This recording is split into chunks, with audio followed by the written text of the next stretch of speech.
Whenever you're ready, Saida.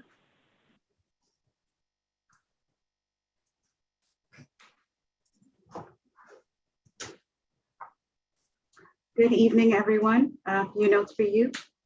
If this is your first meeting with us, you'll notice that you are muted and unable to mute yourself. After the presentation, the co-chairs may call on members of the public who wish to speak. You can ask to be recognized by raising your virtual hand.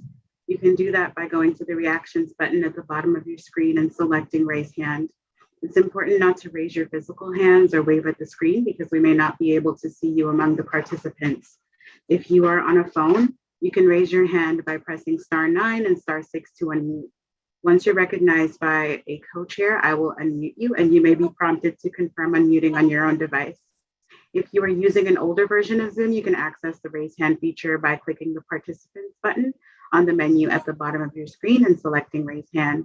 The chat function is available for technical support only, not to ask questions of the co-chairs.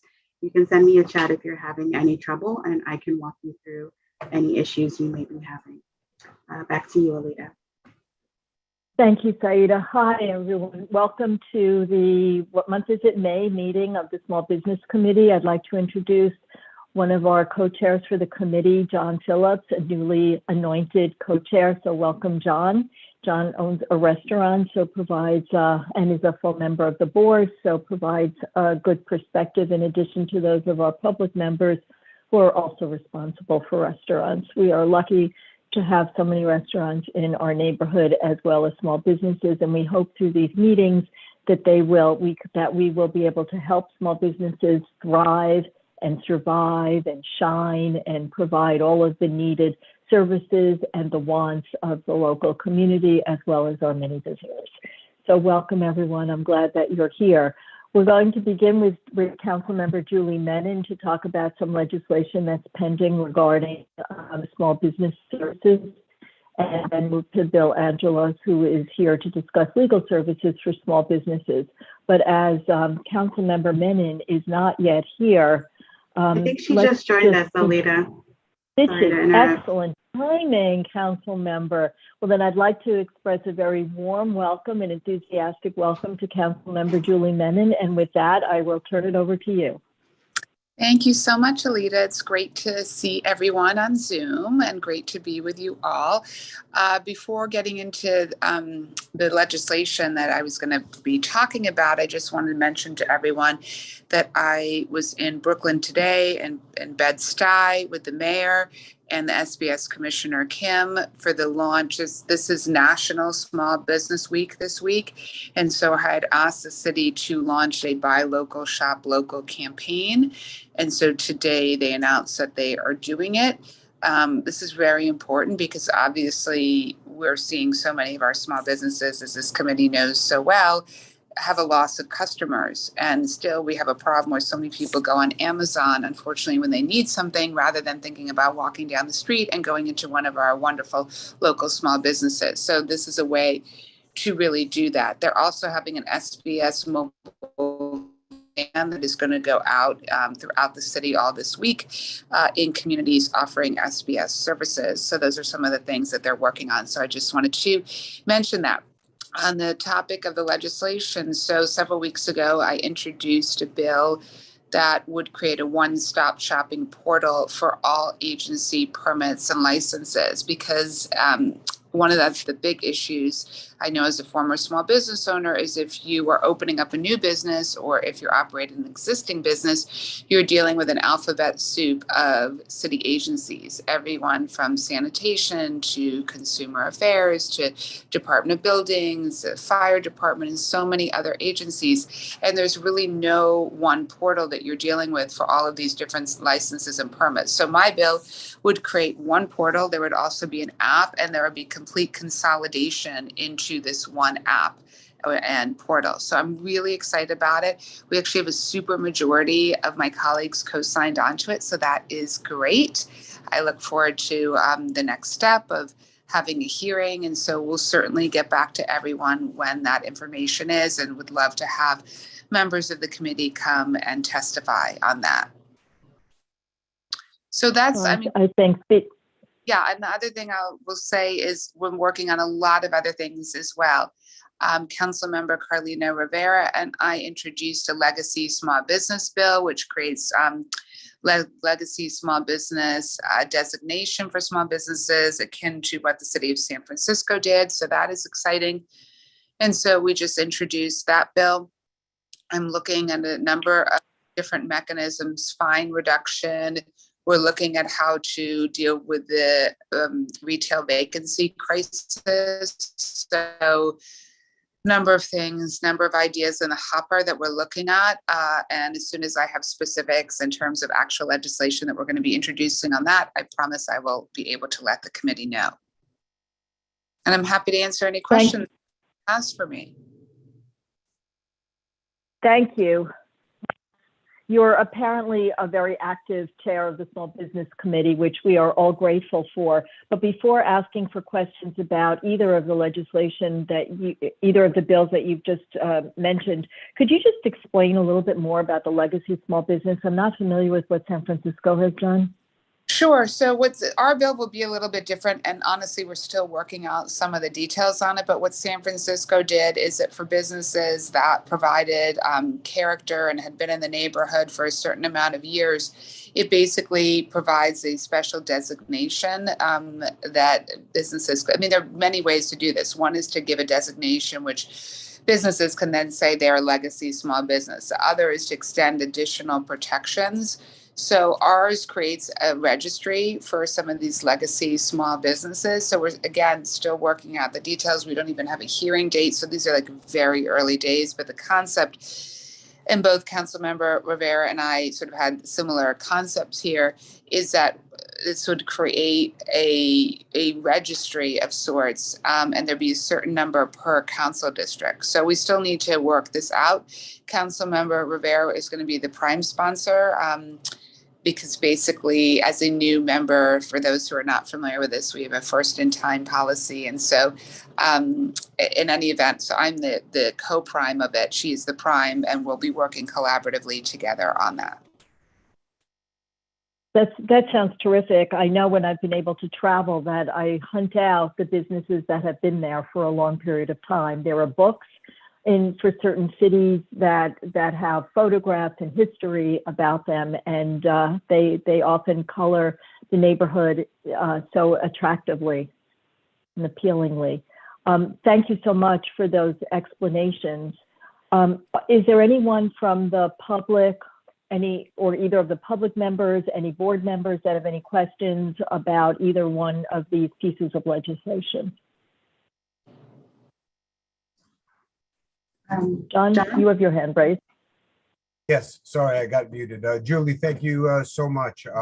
What a great idea and a very to the point presentation. Just a few questions before we get going. The first would be, will this include agencies outside of the New York City purview, such as the USDA, FDA, or Department of Agriculture? John, we don't have the jurisdiction to do that. So it's only New York City agencies. It will not include New York State, nor will include federal agencies. And how about fines and the payment for permits that are done on a regular basis? Will this portal also allow us to be able to access that in one spot? So we're looking at that. I'd love to say, an unequivocal yes, but we still have to look into that.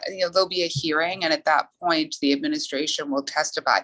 I would love it for there to be in there the ability to pay fines, what those fines are, consolidate everything, because that way you'd just be dealing with one portal, soup to nuts. Right now, the bill absolutely has licensing and permitting in there without a doubt. And then the issue is, can we also get the fine part of it in? And so we're looking at that. Perfect. Thank you. Sure. Well, I'd like to ask John, or or I think at least one of our public members is here, or any of the small business owners that might be here tonight as well, if you could just, as the kind of testimony that I believe Julie is looking for, speak to a way in which such a portal could have helped you, or you anticipate helping you, and maybe that will spark some thoughts from other attendees at this meeting. John? So, or Maureen, I think that's you. Michelle, would you like to go? Yeah, sorry, that is not to your question, Alita. If you want to take someone before me to that question, but I apologize. I was literally about 3 minutes late, but I had a prior event, so I'm not sure that this was covered. But with this new portal, I just wanted some clarification. Is it bringing all existing agencies or information outlets into one portal, or is it creating different combinations or different entities for that portal? How the bill is written, it would create one portal. The idea is a one-stop shop portal. So you have one portal, one website. There'd also be an app, so you could access it, on a mobile phone as well, and an easy to use app. The idea is one, consolidation into one. Now, this bill has, again, we're going to the hearing stage. Yes. So that is when we're going to hear from the administration on all of that. But I've started conversations with them, and I do feel that there's a lot of interest from the administration on this. So stay tuned. And please, I hope that you will come and testify about why you think it should be one portal and how important that would be. But thanks very much. That's helpful. Just one further clarification. I got the concept that it's one portal. My question is, are you reorganizing or reallocating any of the entities that currently exist that you plan to include in that portal? In other words, are there changes in what currently exists, or are you taking what currently exists and putting it into one portal for access? That's really my big question. I hope I'm clear. Very, very clear. The goal of the legislation is to streamline. The goal is to make it more efficient. So it basically requires the Commissioner of Sanitation, the Commissioner of Department of Consumer and Worker Protection, the Commissioner of the Fire Department, the Buildings Commissioner, all the various agencies that you interact with, and requires them to streamline. So what the streamline will look like, again, that's what we have to negotiate. So to be clear, in this negotiation right now, I want the highest and best, simplest portal that consolidates everything, and then where you're not bumping from one portal to the next. So that's, again, what we're in the process of, what we'll be negotiating. So also, so that's to be determined. Yeah, and I think, if you can come, and again, I'll let you know when the hearing date is, it would be so helpful to get your personal experiences, to say it would be most helpful if the portal looks like this. It would be most helpful, because the more testimony we get on that was specific and that's favorable, the better. Okay, understood. Thanks very much. Michelle, also, if I might add, when you're dealing with permits and you're dealing with business registration, we'll call it, there's oftentimes two very big groups that you have to kind of wade through. Number one is figuring out what it is that you need for your particular business, which may sound simple, but it's very, very complex because there's so many agencies involved and so many permissions we have to get. The second side of that, and I think that's what Ms. Menon is addressing, is when you eventually figure that out, you actually have to go to these individual agencies to get the permit or the document or the inspection, as the case would be. And so it may seem almost too simple, to be just that. But if we can accomplish getting something that has a single portal to go into and be able to pay our fines potentially, or talk about or find information about some of the issues that we face in regard to the changing landscape, it's a huge win for small business across the board, as far as I'm concerned. Thanks very much, John. I appreciate that. Sure. Julie, just jumping off of what John said, I'm wondering if something that looks like a decision tree, the kinds of things you see that, do you do this? If yes, go this way. If no, go that way. Might be something that. Yes, Alita, yes, and yes, and yes, because that's exactly right, because that goes to John's point, which is you're opening up a new business. You're not sure, like, do I need this permit? Do I need that? Have I met the checklist of this agency? It's so confusing. And we shouldn't be putting the onus on new business owners or existing business owners to try to figure it out. The city has an obligation to make this easily accessible and understandable. So yeah, a tree is exactly right. It basically like a checklist of, if you're opening this kind of business, you need this, this, this, and this. And then just before we go to Judy Schneider, I have one more question, which is, will it provide links to agencies or question and answer opportunity for people who have questions about the extent to which something may or may not apply? Definitely. Good. Okay. Then let's go to Judy. You're unmuted, Judy. Now you are. Good evening. Thank you, Council Member, for all your work in this area. I have a question for you. Would this, I know it would include the city agencies, but would it also include Con Ed? We're having a particular problem with them. I can name at least 3 restaurants in this area in the 60s where Con Ed is a problem. Okay, Judy, no, thank you. That's a very, very interesting point. The legislation, again, jurisdictionally is for city agencies. It's requiring the city agencies to do that. I'm more than willing to look at this Con Ed issue and see if there's any way that we can add it. So I'm just making a note. I'm happy to look into that. They're an issue not only with the small businesses, but with every construction project that goes on.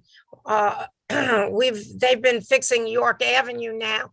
It's been delayed 2 years and it'll be delayed another year until 2023. Con Ed is the problem. Everywhere you turn, Con Ed is the problem. Mm-hmm. Yeah, I'm just making a note. Okay, thank you for your help with that. Sure. Thank you, Judy. Andrew? Councilmember Menon, thank you so much for putting this initiative together. It's going to be really helpful for entrepreneurs who, coming out of the pandemic, don't necessarily want to work for other people and want to start their own business. And so this is a really great idea.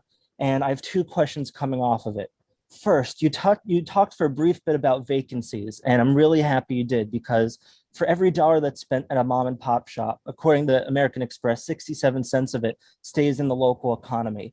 And when we lose those stores, we're losing money, we're losing jobs, but we're also losing eyes on the street, and it becomes a lot more desolate, and crime just increases. And so I'm wondering if you have any initial thoughts on how to tackle that, because another strategy that's working against us is that developers are warehousing a lot of these vacant storefronts and they're letting them go bad. So then they get incentives to build the project that they actually want to build. There was a recent article in Politico, someone who wants to build the skyscrapers near Penn Station talked about the best way to get what you want in terms of building is to let it go decrepit for a while. So that's one question. It's focusing on vacancies. And then the second shorter question is, are there any other cities in the country or around the world that have a similar portal idea? And so we could compare them and see what's working and what's not?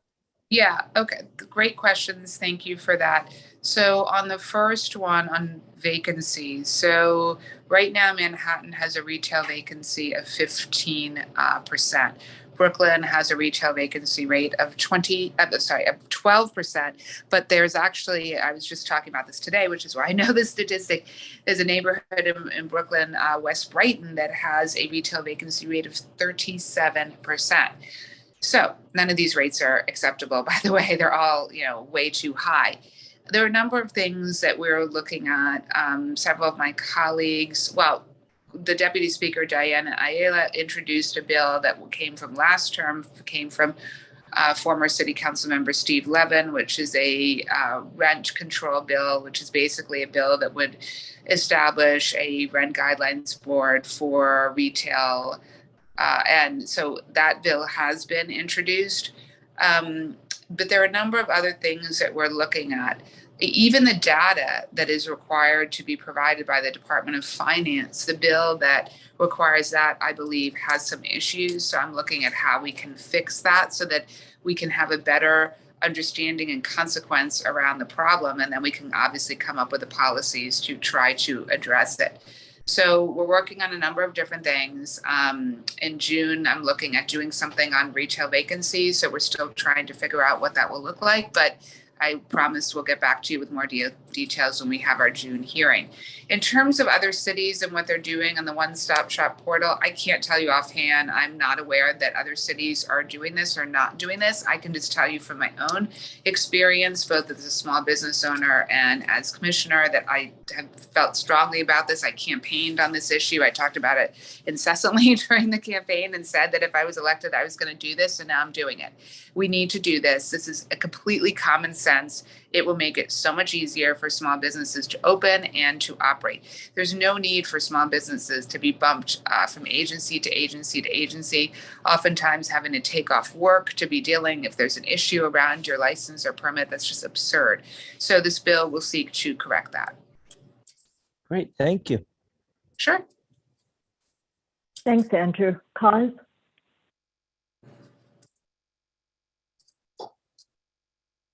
Yeah, Julie, I'm just curious. The portal, would you have something, basically all the relevant information, and then link to the current agencies? Because they have everything in place of what you need to do. So all you really need is some basic information at the beginning. Why rewrite the whole system for all the different agencies when they already have it in place? Because it's not all in place. And just as you heard from John, if you're a new business owner, and John is not the only business owner to tell me this, oftentimes it's not clear what you need to file and not file. It depends on your particular business as to how many different permits you need, how many different licenses you need. And oftentimes when people have questions or it's unclear, they're literally, these small business owners will take a day off work to go down physically to that. I know this from firsthand experience, not only as a small business owner, but as a former commissioner of consumer affairs. We're in the licensing center that we operated, and we licensed over 80,000 businesses in the city of New York. I would hear this complaint every single day. So I'm sorry, I disagree with your characterization of it. I think it's a huge problem, and this is why I'm seeking to address it. Okay. But really, if you have all the information, okay, I'm going to open up a restaurant. Then if you gather the information of what relevant permits and stuff you have at the beginning, the regular paperwork, are you going to be rewriting that, or basically taking what the DOB has or what the DOH has? We're not going to rewrite what they have. We're not rewriting the permit. What we're trying to do is consolidate into one portal and one app every single permit you need, the status of where your permit is, what is happening with it. As John mentioned, the gold standard would be if we could also put in fines and all of that, so that you actually are able to look in real time at everything that is happening from a regulatory city perspective with your business. That's my goal, to try to do that. And so that's what the hearing will be on, where we're going to get into the nitty-gritty of it. Okay. Would enforcement be part of the global consolidation also, multi-agency or cross-agency enforcement? If we're able to include fines, then yes. If we're not able to include fines, it makes it harder to do that. As you probably know, I mean, I've been a huge proponent back from 2014 when I launched a small business relief package as commissioner that reduced fines on small businesses and gave businesses 30 days to cure it. Then, a number of laws were passed subsequent to that expanded the agencies that are doing it. And now we have the mayor's executive order that he issued in January that has every city agency charged with identifying regulatory burdens, the top 25 regulatory burdens, and then seeking to try to eradicate them. Okay, thank you. Thanks, Kaz. Stephanie Reckler, if you would. Yes. You are unmuted. Go ahead, Stephanie. Thank you. I appreciate everything that you're doing to make it easier for small businesses to start up. That is wonderful with the vacancy rate that we're seeing here in the city. That is much needed. I remember hearing about an additional business tax in Manhattan on small businesses. Is there anything that you can do about getting rid of this added tax? Yes. Sorry, I just lost you for a minute, but yeah, I don't know if I was muted. Yes, so absolutely. So one of my colleagues has introduced legislation on that to get rid of the commercial rent tax, which is a burden to businesses located south of 96th Street. Yes, we are looking at doing that. And I obviously will be a strong supporter of that legislation. Thank you so much. Sure. Thank you. I don't think anyone else has questions. I have one more. Okay.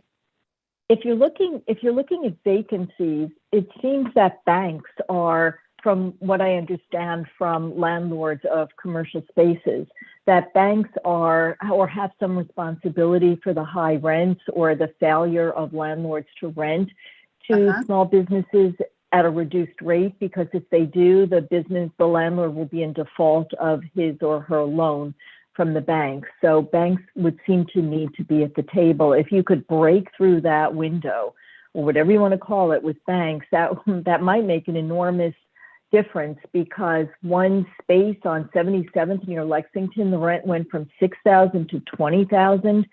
Other spaces have been vacant for years, as you know. It's really hard to do anything. So everyone that could be at the table or should be at the table, I would guess, maybe could be there. Oh, I see that we have, I don't know what your initials are, Scott Bamberger, but you have your hand raised pretty quickly. So I'm guessing maybe it has something to do with this. Oh, I see, you're from the Brooklyn. Okay. But yeah, maybe it's relevant to this. Go ahead. No, I just wanted to get in before the last question. So feel free to answer yours. I didn't know your hand wasn't raised, but go ahead if you have a question. Okay. Yeah, I was just going to ask if there's going to be actual representatives to answer questions for the one-stop shop, or would you be directed to each individual organization? Because I would imagine if you have a question and you're directed to the organization, it would kind of take away some of the streamline. At the hearing, or I'm sorry, I'm not understanding your question. No, so say it was implemented and you were using the service, but you had a question, say related to the Department of Health. Yeah. Would you be directed to the Department of Health, or would somebody with are they aware of each organization? Like say the Department of Finance, Department of Buildings? Very clear links back to each of the agencies, because we're not in any way trying to take away from each agency's expertise in that particular given area. So clearly the agencies are the experts in the nitty-gritty of all of the different requirements. So you can absolutely circle back with agency. We're not taking that away at all.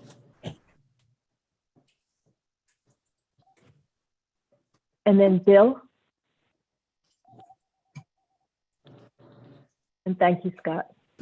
All right. Councilmember Bennett, just a question. If you're going to eliminate or propose to eliminate the commercial rent tax, what other source of income would you find to fill in the gap? Yeah, I mean, look, thank you for asking that question. That's a very, very, very premature question. Literally the bill has not even been introduced yet. So just to be clear, we are very early days for this. There is a colleague of mine who plans on introducing legislation on this to support this. The bill needs to be written, it needs to be introduced, a hearing has to be scheduled, and then at the hearing, that's a perfectly appropriate question to ask. The whole purpose is at the hearing to be able to get public testimony to craft the best bill possible. But right now, it's way early to be able to answer that question.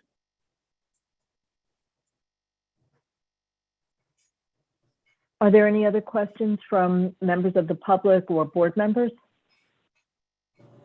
I don't see any other hands, Alita. Thank you so much. I have one more question, council member. Before you run, could I just ask one more question? Might there be any mentors available to help guide small businesses through the process? You'll have, I assume, a lot of languages available. Oh, yes, always. You know, I'm a huge proponent. Like when I launched paid sick leave at Consumer Affairs, we did all of our materials in 26 languages, as opposed to the general 7 or 8 that most city agencies do. So I'm really big on language access, with over 200 languages spoken in our great city. So absolutely, they will be tremendous language access. In terms of mentors, it certainly is a great idea. If that's something that, you know, the city has a capacity to do, I'm happy to look into that. Thank you. Thank you so much for being here. Might I ask? Yeah, yes, sure. It's always a pleasure. I'm so sorry, I have to jump onto something else that started at 7. So it's always a pleasure to have you. Thank you. Thank you so much. Thanks, everyone. Alita, thank you for inviting me. I really appreciate it. Thank you. Our Thanks. great pleasure. Thank Bye. you. Bye. Okay, so before we turn it over to Bill and his colleagues from the Brooklyn Legal Services, I'd like to just encourage everyone to testify at the hearing in favor of, or if you have questions about the pending legislation, with a lot of hope that it will do the good for small business that Councilmember Menon and her colleagues, and there are quite a lot of them on the bill, if we've looked at it, would agree that Councilmember Menon and her colleagues support. So thanks to all of you who could do that. And right now, let's go to Bill. Welcome, Bill. It's our great pleasure to have you as well.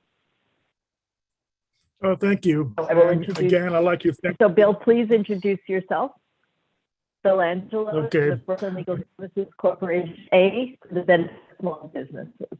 I've got it right. Again, Bill Angelos with Brooklyn Legal Services Corporation as the senior staff attorney.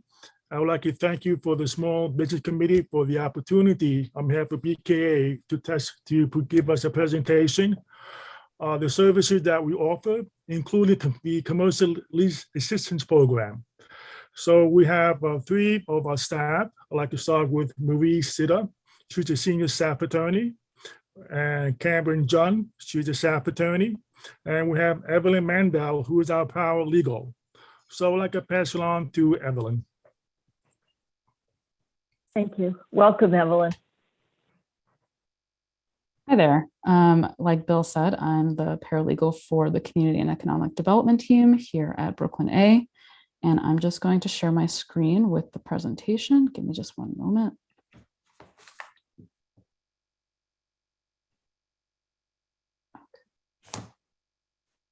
Great, and everyone can see my screen, hopefully.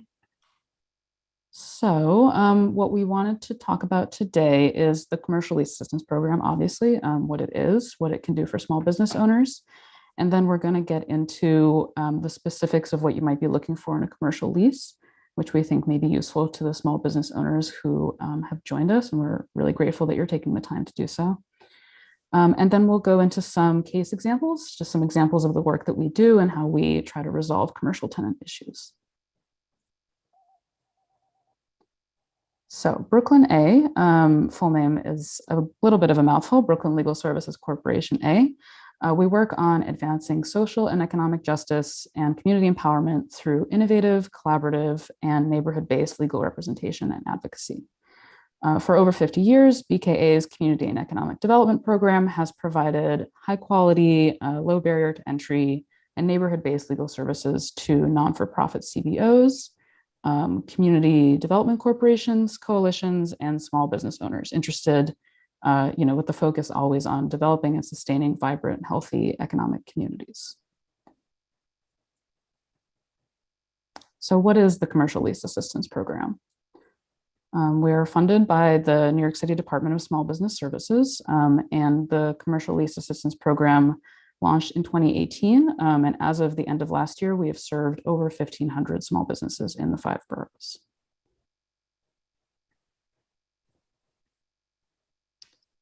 So the Commercial Lease Assistance Program aims to provide free, high-quality legal transactional counsel to small business owners on a wide range of non-litigation commercial lease matters. And we provide services citywide. The services we provide include, but are not limited to, a lease review, if you want to just know what your lease means. Lease amendments, if you're looking to renegotiate your lease, for example, lease assignments, if you're looking to assign your lease to a different business, and or lease terminations and buyout agreements, if you're looking to terminate your lease and leave the space. We also work on negotiating brand new leases and renewals with landlords. We work on drafting equitable payment plans for businesses that may have fallen behind on rent and other payments during the pandemic. And to the extent that business owners have verbal, unwritten agreements with their landlords, we try to formalize those agreements and put them in writing for business owners. We help business owners understand new laws surrounding COVID-19, the eviction moratorium that expired, and we help them complete applications for government-funded relief programs and grants to the extent that those are available. And last but not least, we also work on resolving landlord harassment issues and issues of breach of contract on the landlord's part. So to be eligible for our program, a business must be a small business according to the SBA, which just means you have to have under 100 employees, have to be located in the 5 boroughs of New York City, and not be a franchise. And we always try to prioritize small business owners who are women, minorities, immigrants, and or veterans who speak English as a second language. We do provide services in all the languages that our clients speak.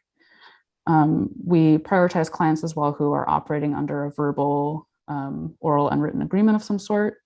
And again, we try to formalize those agreements in writing to the extent possible. We prioritize clients who are dealing with landlord harassment or other breach of contract issues and have leases that are expiring soon in 6 months or less. Businesses that are in a recently or currently rezoned area are also prioritized, and businesses that have been in their space, in their neighborhood for over 10 years and are considered legacy businesses.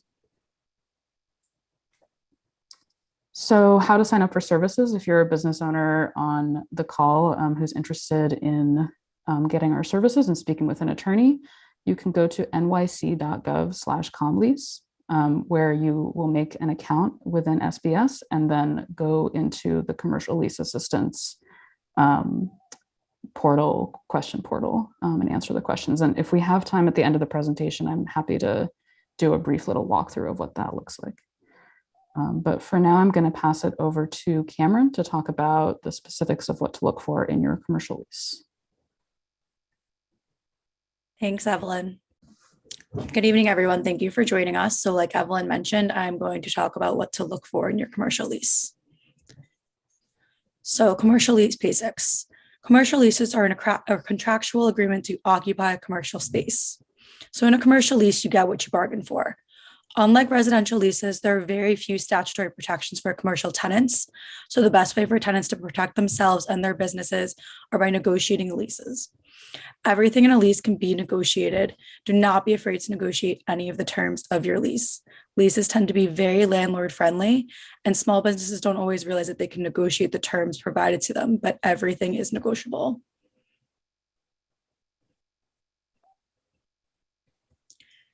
So there are form leases created by the Real Estate Board of New York. Many landlords still use these leases, and they're generally very landlord friendly and written outdated legalese that's difficult to understand.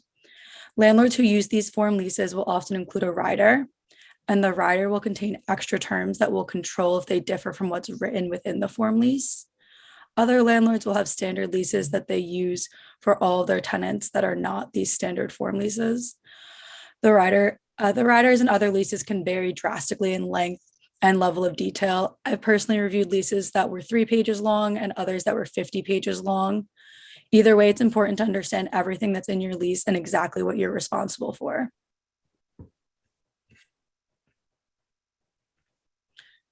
So a proper lease ensures that a business owner can run and grow their business effectively without unreasonable restrictions or interruptions from the owner. A well-negotiated and drafted lease may help avoid litigation in the future. The language in your lease should accurately reflect the terms of your agreement. Oftentimes, a landlord and tenant have come to agreed terms prior to signing the lease, either verbally or through a written letter of intent or term sheet. The finalized lease should incorporate all of these terms the parties have agreed to previously. So when signing a lease, we always recommend to do so in your corporate capacity. By putting your lease in the corporation's name, you separate yourself from the corporation so that you, as the tenant, will not be personally liable for the debts under the lease. Whereas if you sign a lease in your personal capacity, you will be personally liable. Being personally liable means that if your personal assets like your home or your car may be used to satisfy the debts under the lease. However, if you signed a lease in your personal capacity, you can always try to assign the lease to a corporation after the fact. However, many landlords now require that if you do sign your lease in your corporate capacity, that you sign a personal guarantee as well. A personal guarantee holds an individual personally liable for any future and current money owed under the lease. So signing a personal guarantee essentially removes the protections given by signing as a corporation and the resulting separation of your personhood from the corporation. We never recommend signing a personal guarantee and always advise our clients to push back on including a personal guarantee. If there already is a signed personal guarantee, it should be revoked as soon as possible. But if the landlord is requiring the tenant to sign the personal guarantee in order to obtain the space, the tenant should push for what's called a good guy guarantee. A good guy guarantee is still a personal guarantee, but is limited in scope and only applies when the tenant remains in the space. This allows the tenant to vacate the premise after providing notice and pay all of the rent that is due until the date of departure, and ensures that a tenant is not responsible for rent after they have left the premise. And finally, real estate taxes. So most tenants don't think to negotiate their New York City real estate taxes. When it comes to real estate taxes, you need to negotiate what's called the base tax year, which determines how much a tenant pays in real estate taxes every year. The New York City Department of Finance assesses the value of each building. The value typically increases each year, causing the tenant's real estate taxes to proportionally increase as well. This is where the base tax year comes in. Commercial tenants pay their proportionate share of the building's increase in real estate taxes since the base year. For example, if you're signing a lease in 2022, you shouldn't pay real estate taxes until the following year, 2023. And 2022 is your base tax year. In 2023, you will pay your proportionate share, which is a percentage based on the square footage of the premise you're occupying divided by the total building square footage. It's important to make sure that the base tax year is the year that you're signing the new lease. Now I'm going to pass it over to Marie, who will give you some case examples that our team has dealt with. Could I just interrupt and ask a question about taxes? There was a pizza business around the corner from my apartment where it had been in business for, I think, 59 years. And the building was sold or taken over by the landlord's son, who required that the pizza place take over the real estate taxes, which had been and still was excluded from its current lease. When it refused to do that, it lost the lease. Is that something that's supportable? I mean, I think, and it's not the first example I've heard of that. I think sometimes landlords can play fast and loose with the tax laws. Bill, would you like Does to take anyone this know question anything since about you that? I'm just are my go-to curious. tax person?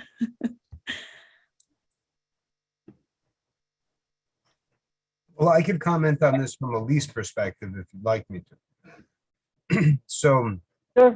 Well, when a landlord is drafting a lease for a specific tenant or a would-be tenant, which is to say a very generalized kind of blank form, what they're going to do is they're going to try to build in as much flexibility for them to be able to maneuver as a real estate holding. And so there may not be, I mean, it would be a strange lease, but let's say the base tax year wasn't established and taxes were not part of the lease allocation. They could add in verbiage such as in the event of a sale, or tack on something to the good guy clause with regard to a period of time that the tenant has to get out if they were to develop the property. So, you know, I guess the point is every lease is very, very unique. And as we began the presentation, it is so imperative to be, you know, very aware of what you're getting yourself involved with and the caliber of the person you're signing a lease with. I've seen 70-page leases before that were ridiculous. I've also seen leases, and I told you this today, Alita, that wanted 6 months rent and security.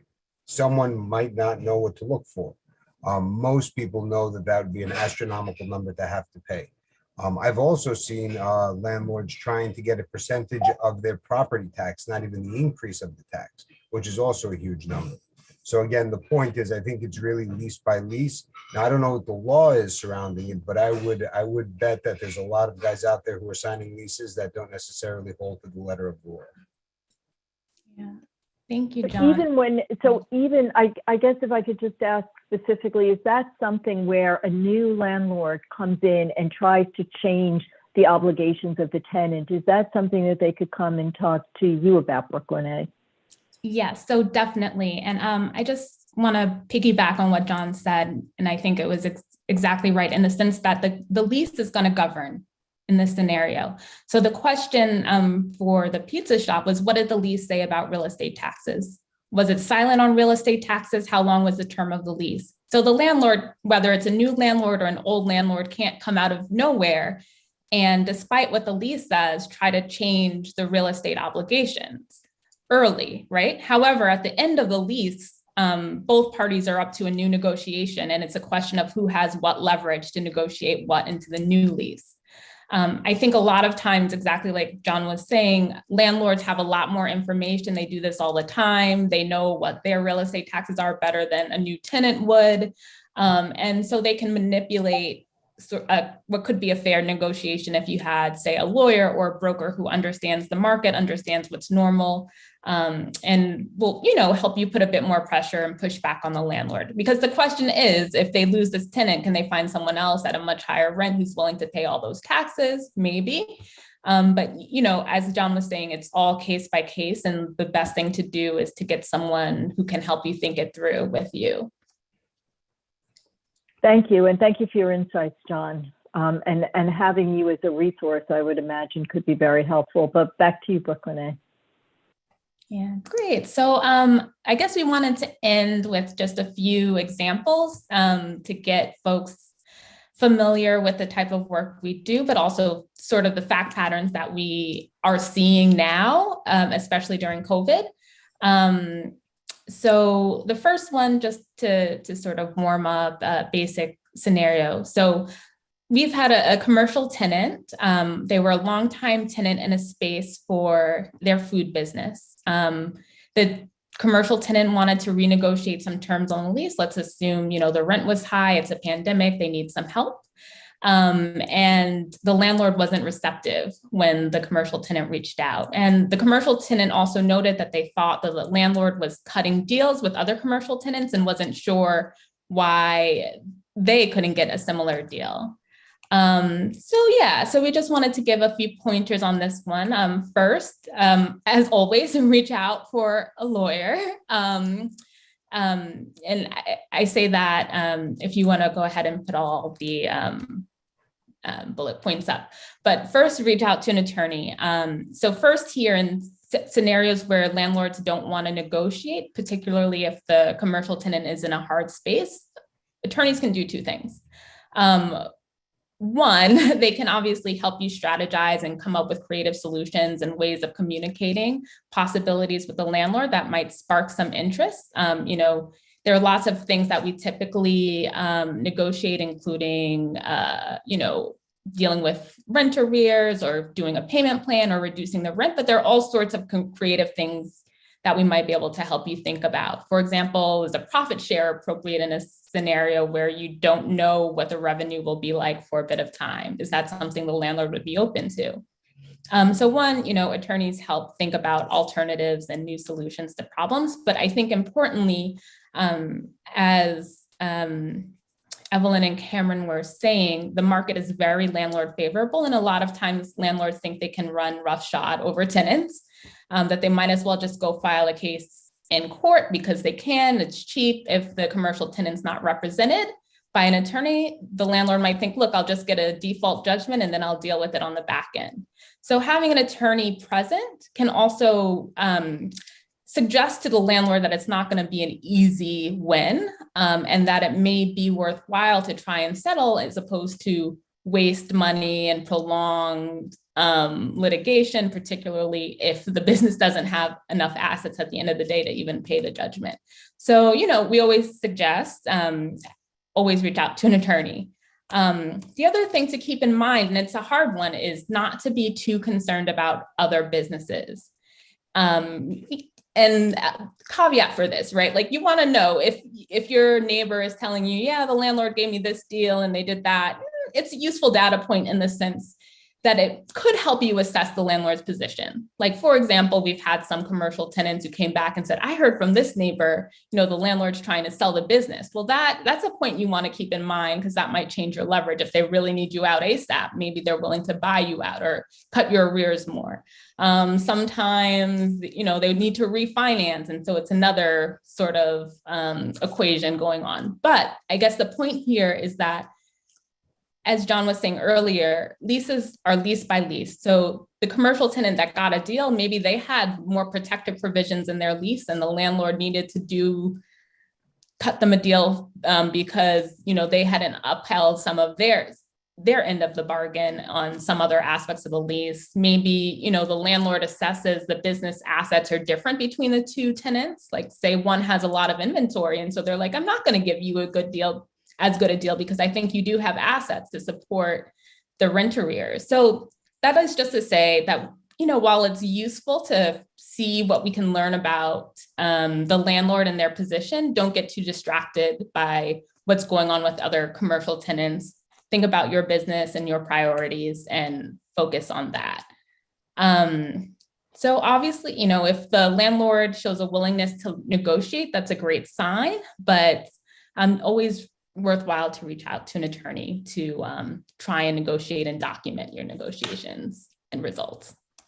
Case example 2. Things. And you can go ahead and I think put everything up. So the second example is another scenario we've seen a lot of. So the commercial tenant is a longtime tenant, operated a gym on the premises. The commercial tenant is in arrears of over $300,000 due to significantly reduced clientele and operating restrictions during COVID. The owner of the commercial tenant personally guaranteed the commercial tenant's obligations under the lease. So that brings back in what Cameron was speaking about earlier, that while, lots of folks, we set up LLCs and entities to shield ourselves personally from liability, but the personal guarantee basically renders that largely moot if then you've nonetheless signed a paper saying you'll pay all of the obligations of the entity under the lease. So the first step here, I always think, is to really sit with an attorney and assess the liability of both the commercial tenant, who let's assume is an LLC or a corporation, but also to assess the liability of the guarantor as in a separate analysis, including the impact of the guarantee law, which we'll talk about briefly. So, for example, what is the risk to the business in the worst case scenario if the landlord gets a judgment against it? You might think, does the business have a lot of valuable assets that are at risk, or is it effectively judgment proof because it doesn't really have any hard or real assets and it doesn't have cash in its accounts? If so, you might think, okay, bankrupt the entity, not ideal, but not terrible solution if it doesn't have the money to support a judgment. Then you have to do the same analysis for the guarantor. Does the guarantor have assets at risk? And I feel like that scenario is often a much harder scenario to deal with. Does the guarantor have a home? Do they have a car? Do they have savings? Are any of these assets at risk under the lease? And if so, that often means we have to deal with a lot more care, because while we might not like bankrupting an entity, it's usually preferred than bankrupting ourselves personally. So it's always a good idea to sit with an attorney and sort of think through worst case scenario for both the tenant and the guarantor. But then, you also want to think about what type of guarantee is it, and are there steps I could take to mitigate any of the liability? And as Cameron was saying, if you're going to get a guarantee, which a lot of landlords will require, you want a good guy guarantee that allows you to at least give notice to the landlord, and then once you vacate the space, terminate the guarantee, at least with respect to obligations that are incurred after the vacate date. So that's something you want to think about as a strategy point. Should I do this as a way to mitigate at least increasing the debt moving forward? But then another really important part to consider is whether any of the arrears are potentially unenforceable under the guarantee law that was passed during the pandemic to protect certain guarantors who guaranteed obligations incurred between March 7th, 2020 and June 30th, 2021. And it protects certain businesses, the owners or the guarantors of certain businesses that were forced to shut down and are reduced capacity. So for some clients who had a personal guarantee and thought, like, I have $100,000 that I personally guaranteed, and we look at the personal guarantee law, including the dates and the dates of when the arrears were incurred, and a good portion of those can be attributable to a time when the guarantee law was in place and tried to prevent the enforceability of those arrears. I say tried in the sense that there are now legal claims against the constitutionality of this law, and so we'll have to see how that goes. But at a minimum, good to understand if there are any protections by law that will render some of those guaranteed debts moot, at least. So then, you also want to determine the key objectives in this scenario. For example, does the commercial tenant want to wind down the business? Is it just a hopeless case right now? They don't feel like going on in this climate, at least at this moment. Or does the business want to continue to operate? If it wants to wind down, we can take one approach. If it wants to continue to operate, we can take a different approach. So then assess and work to increase the commercial tenant's leverage. I always say the best leverage is another space you would be willing to take if the negotiation falls through. Whether you prefer this space or that space, but not putting yourself in a position where you're desperate for the space you're negotiating makes it a lot easier to negotiate a little bit harder with your landlord if you have an alternative. But also, again, leverage, ways to increase leverage other than having another alternative space, thinking about what are your options in the worst case scenario? Because a lot of times, if the arrears are so high, it just means bankruptcy, personally and or for the entity. And in that scenario, landlord's probably not getting much, if anything. And so is that information we could use to our advantage to say, like, look, if you don't settle, we're going to file for bankruptcy. You will have wasted a lot of attorney's fees and time, and you still won't see any money. And so, we can always think about ways to build leverage, even when we don't think we have it. And so it's always good to, again, just talk to an attorney and see what we can do. And again, depending on whether you want to continue on and keep pushing or whether you want to call halt or put a pause on it, we can either try and negotiate a settlement and termination or negotiate a plan for dealing with some of the arrears, potentially decreasing the rent moving forward, or finding some other creative strategy to make a deal with your landlord. Okay. And then our final example, and I think it speaks a bit to what Councilmember Menon was speaking about earlier. So in this example, a commercial tenant signed a new lease a few months before COVID hit. this business was never able to start operating due to permitting, licensing, and contractor delays. They've already invested significant sums in renovations that are now halted. And the landlord is now seeking to evict the tenant for the non-payment of rent. Again, this is another scenario that we see a lot of and is really hard when people have poured quite a bit of money into upgrading a space and then weren't able to open. So, you know, I think the point and the key takeaway here is, you know, especially for commercial tenants who maybe haven't operated a brick and mortar location before you sign the lease, definitely talk to an attorney. You know, there are lots of things you want to think through even before you sign the lease. I know sometimes it feels like the lease is the first step, but it shouldn't be. You want to make sure you know what permits you need to do the renovations, how much they're going to cost, what's the timeline, what's the process for getting the permits. You want to know what licenses and permits you need to operate the business. What's the timeline for getting those? Will you have money to pay the rent while you're waiting for these permits to come through, while you're waiting for the contractors to finish up their job? If not, do you need a rent abatement? Do you need the landlord to do anything to speed up the process? Like, for example, are there violations on the building? Is the certificate of occupancy right? If not, do you want to put into the lease a requirement that the landlord cooperate? And if they don't, that the rent continues to be abated. So we just want to always make sure before we sign the lease that we're fairly confident we're going to have money coming in to cover the rent by the time the rent is due. So that takes a lot of planning on the front end to make sure we're comfortable with these processes and their timeframes. So hopefully the one-stop shop will make things a lot faster, because we have seen a number of folks who have been waiting a year, 2 years, and still haven't been able to operate and just have unimaginable arrears because they weren't paying rent during that whole time because they didn't have any money coming in.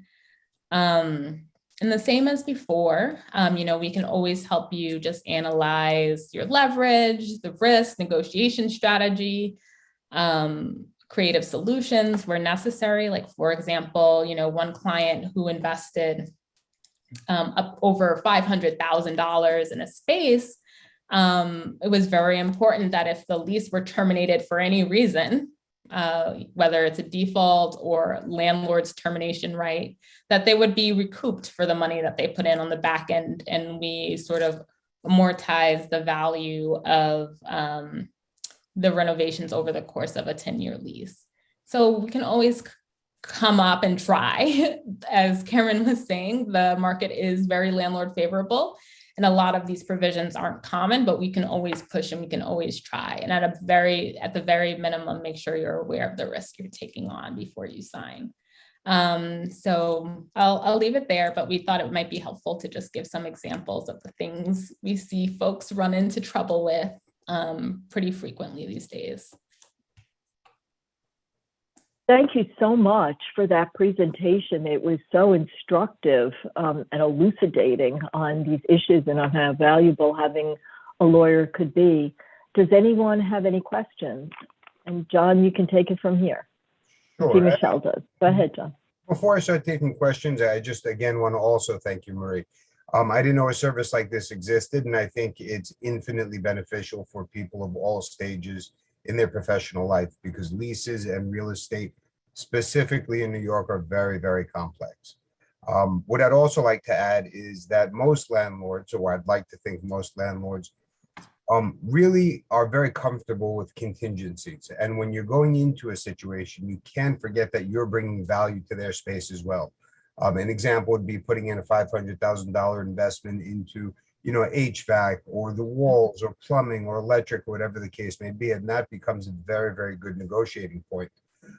Secondly, what I'd like to say is, to be safe, what you can always do is you can build in certain clauses that say, hey, look, in a 5-year lease, after 2 years, I'd like to renegotiate, or I'd like to make sure I have a 60, 90 day or 120-day good guy clause to exit if things aren't going the right way.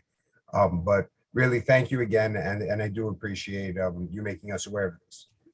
Absolutely. And thank you. That's an excellent point. Like when your renovations are helping the landlord, really, do you need to be paying for that? Like, and of course you can pay up front, but to John's point, do you want some value from the landlord on the back end, whether it's reduced rent, whether it's a credit if you leave early, but especially if you're doing things that benefit the landlord, including fixing violations, HVAC, that's really, you're doing them a favor as well. And so definitely keep that in mind. Definitely. Okay, so I guess now we'll go to some questions. I'll start with the public. Ms. Stephanie? Yes, John, you may not remember, but this afternoon I met you at the restaurant. Oh. So just wanted to say hello. I have several questions. This is such an amazing resource. 3 questions. Who funds you? Bill? How are you funded? Oh, we're funded by the city. Okay. And are there any charges to your clients, or is this a free service for anybody? No, there are no charges. The services are absolutely free, will not cost a penny to any small businesses. And another question, are you coordinating with Julie Menin's one-stop shopping? No, we have not coordinated with her yet, but if she's open to coordinate with our office, we'd be more than happy to do so. I think that would be a very wise idea. I would think it would make both your organizations more robust. Okay. All right. So Alita, maybe you can help with that? Or John? Sure. We will certainly present this to Councilmember Menin. And also, Bill, could you send contact information? I've asked Saida to post it on the chat briefly, but if you could send a very brief description of why, I guess your commercial lease assistance, that and some contact information, and we could post it on the small committee page on the CB8 website. We'll be happy you don't have to do it now. Great. Stephanie, did you have more questions? No, but thank you so much for the presentation.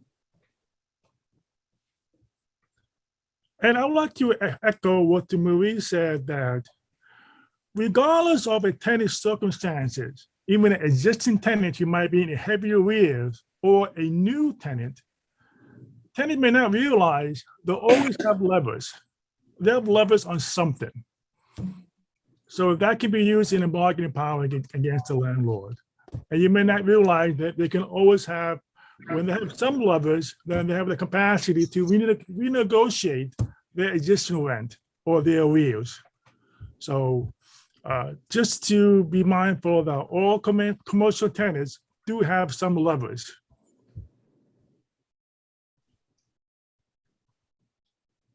That's really useful, actually, because I think a lot of times, especially for people who may be new to the city or new to small business, may not realize that they do and may feel very helpless and very much under the control of the landlord. So just hearing that, I think, can provide almost a psychological lifeline and at times to small businesses. Michelle? Yeah, I wanted to say thank you. This presentation was wonderful, and all your explanations were terrific. You really covered all bases, and I also applaud the committee for having this on the agenda. So thanks very much.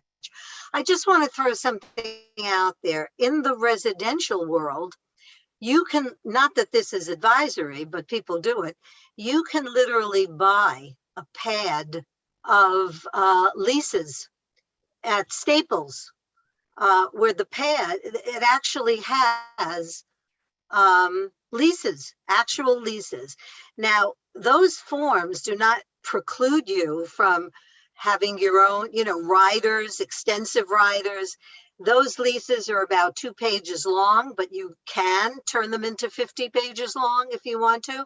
So my question is this: number one, does that exist for businesses, for commercial? And the second thing is it a good or a bad idea to use those as a departure point to match their points against what a landlord might be giving you? They would in no way be sufficient because they're not personal, to the situation, and they're not even personal. They wouldn't be personal to the business. So I'm not suggesting that, but I am asking if they exist. They might also lead somebody, if they do exist, they might lead somebody to falsely believe that they're sufficient. But what if they exist? What role could they or should they play, or should they be torn up and thrown into the garbage?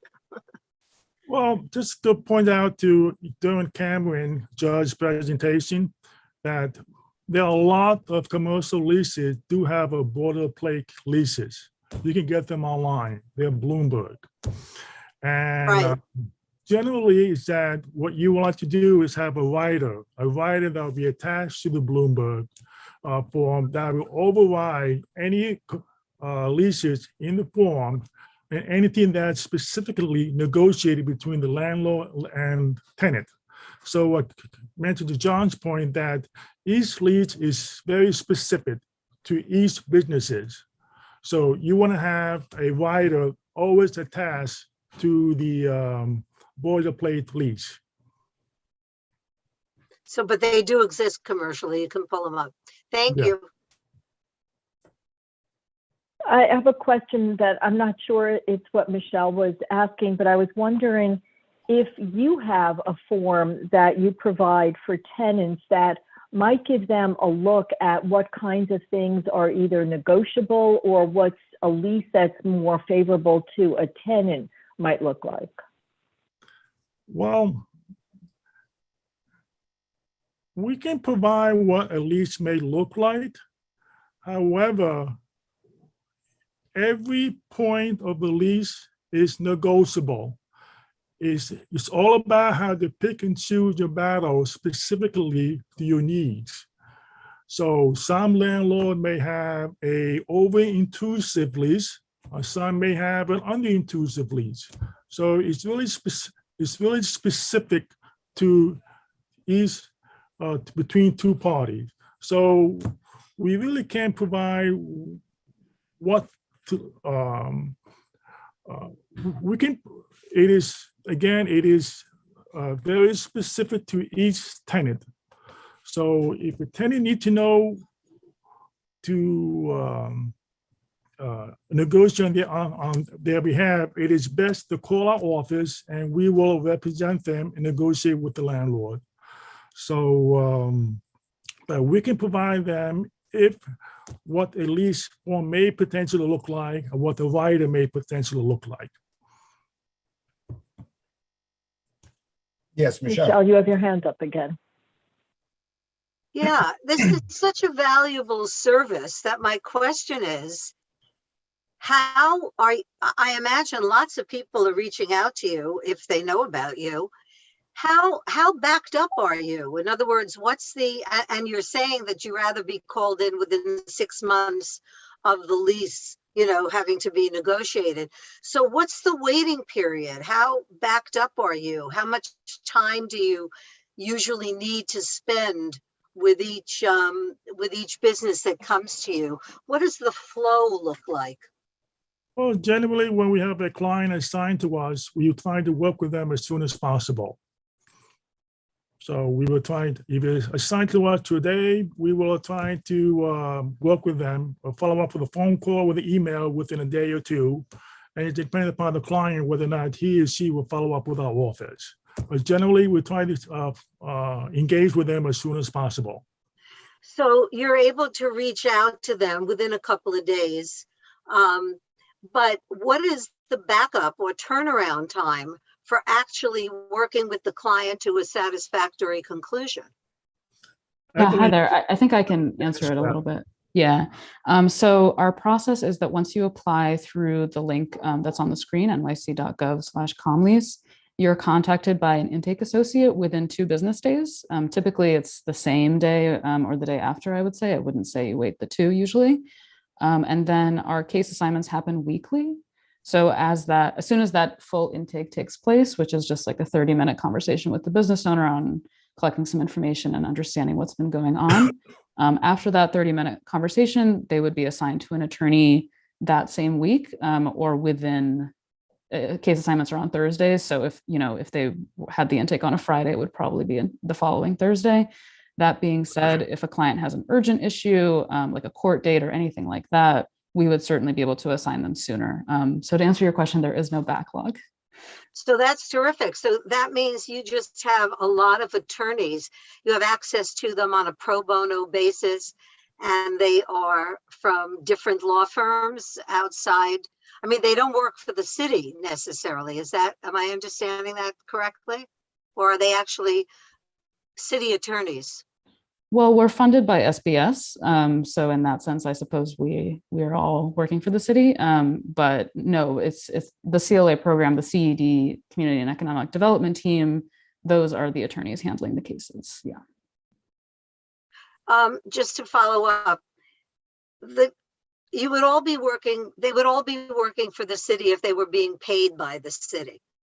But my question really is, are you going to a variety of law firms, and are they just giving you pro bono attorneys, or is there some full-time staff of attorney somewhere that you are calling upon? Right. So we are the full-time staff of attorneys. We are the pro bono attorneys. We're not outsourcing to other attorneys. And yet you have no backlog. Correct. Yeah. We also have a system of referring clients out to the extent that that's really necessary. To. Yeah. So, yeah. So if you find that you're overwhelmed, you have the ability to give clients, at other law firms who are willing to do either pro bono work or be paid by your, by the city. Yeah, no, I mean, we have the attorneys we need on staff to handle the clients that come in. We're always looking to get more clients if that's what you're getting at. Referrals only happen on an as-need basis, not like us not being able to handle the caseload or anything like that.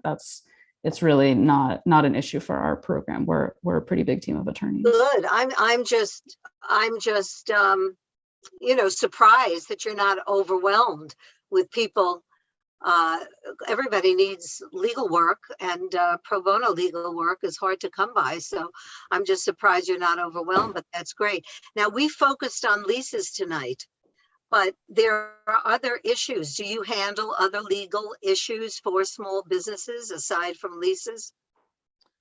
Yeah, we basically focus on leases, but to the extent that there's issues beyond that, we would either our attorneys have the personal expertise to address those issues, whatever they may be, or like I said before, we have a referral system where we could refer someone out to the appropriate attorney in that case. Okay, terrific. I was thinking, for example, somebody takes a space, they have a lease on a space, but they made an agreement with the landlord that certain changes, have to be made to the space, and there's a contractor involved, and the contractor, under the auspices of the landlord, either in cahoots or not, maybe acting independently, doesn't fulfill, the requirements, that you get involved in that too, and try to get that settled one way or another. Yeah, absolutely.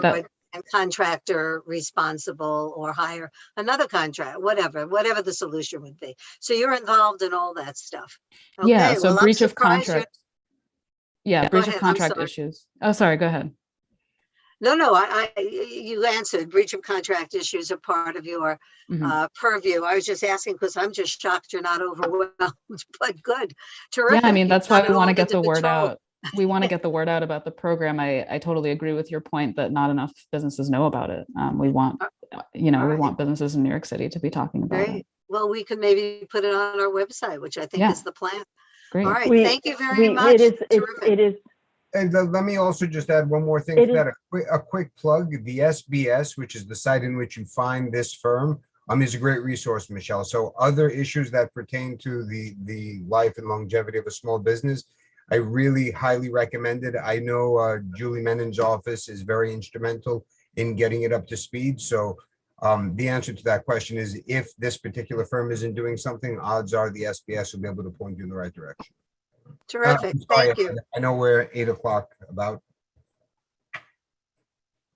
I just want to That's add, I great. hope that you would be included in the portal for, while you're not fines or regulatory, as a resource to put you in there with access to other resources for small businesses. I would think would be rather useful than a separate button somewhere on the SBS page, because I've looked on their website and either it's not very clear, or there's not enough information, or there's just not enough help. So I would hope that you would be bound together with other city departments or agencies that provide assistance and information for small businesses. In the meantime, again, thank you, Bill, and your whole team for all of your work. You've come obviously very well prepared and very knowledgeable, and you provide, as Michelle pointed out, and John pointed out, such a wonderful resource for tenants that either might feel overwhelmed financially or psychologically with the way landlords can take advantage or look like they're taking advantage even when they're not. So thank you so much for working and for coming here tonight, Bill. I never would have known. Thank you. And thank you for the opportunity for the presentation. Our pleasure, if I could speak for John and Valerie. Thank you. John, over to you. Yeah, so again, does anybody have any further questions, any comments as we, I guess, get toward the end of the meeting? And if not, what I'd also like to do is invite anybody who's come to this meeting and wants to hear about a particular issue or do a deeper dive on something they're dealing with that has relevance to the small business community. We're very, very, we welcome that. And we really would like to be able to provide programming for small business owners and people involved in small businesses that, that have maximum impact. And so please feel free to reach out to us. Alita, what is the email that they should respond to? Well, they can write to me separately. They can write to you. Saida can put in, or you could write to info@cb8m.com, or I am Camp, C-A-M-P, at cb8m.com. Don't forget the M, but we want to hear from you because this is a community resource. It's designed to provide information or help small businesses, as I mentioned earlier, thrive and survive and be vital. You're essential to the flavor of New York. You're essential to the fabric of our community. And if you need information or feel that you have a topic that would be useful for part or all of a committee meeting, as John said, we would love to hear from you. So please don't hesitate to reach out. Thank you. Anyone with anything else? Okay, with all of that quiet, is there a motion to adjourn then?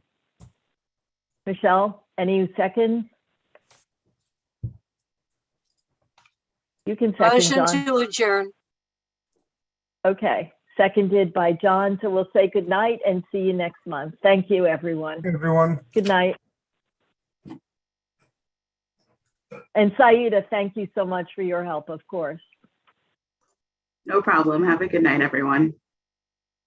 You too.